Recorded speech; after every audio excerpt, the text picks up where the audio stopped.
Be a lot more pressure to find a quick conclusion to the matter.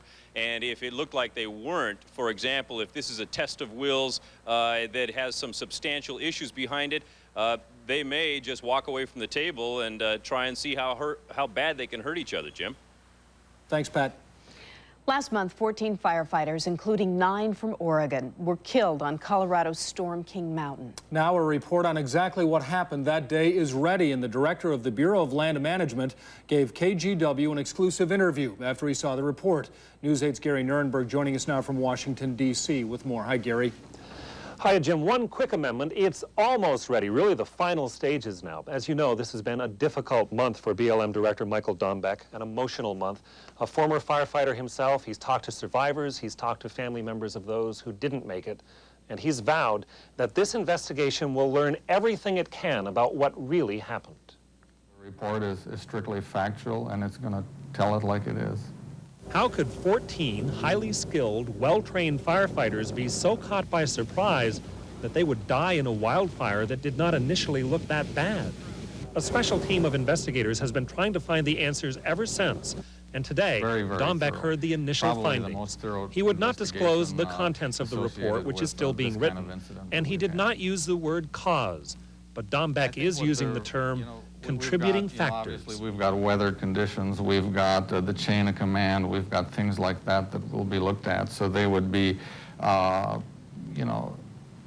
obviously a variety of things that would likely have contributed to this. Dombeck mentions the chain of command and the weather again. He says the investigative team looked at everything. From the weather to where people were at the time, how the chain of command worked, and all those kinds of things.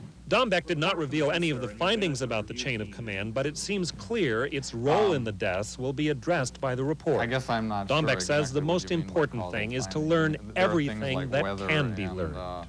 14 people gave their lives, and we need to learn as much as we can to prevent this from happening again in the future. Dombeck visited survivors, cried with them, and in our interview today became misty-eyed again as he talked about the men and women who died. We just owe these people a tremendous amount of respect for the sacrifices that their families have made. Dombeck wants to move quickly. As soon as the report is officially released on Monday, a special management review team begins working with it to examine policies and procedures used in firefighting to see if changes should be recommended.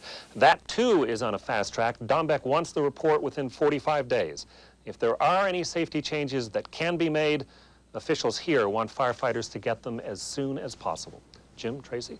All right, Gary, thanks for the update. Fire crews are fighting to control an arson fire that has destroyed 37 homes and charred 65 square miles near San Luis Obispo, California.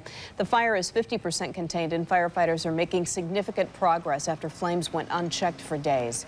Winds have died down, allowing crews to gain some ground as they dig fire breaks near isolated homes. But many hot spots are still burning because they're just too dangerous to attack. The fire is the largest to hit California so far this year. Authorities at the Portland jail say it was an elaborate escape plot, but it was foiled. The jail cells are 6 floors up in the Justice Center. Investigators say that's where inmates were plotting their escape. It all started with a fight in this cell block yesterday. Officers became suspicious and cleared out the prisoners. After the inmates were moved, there was a search of the area of all the inmates who were moved, and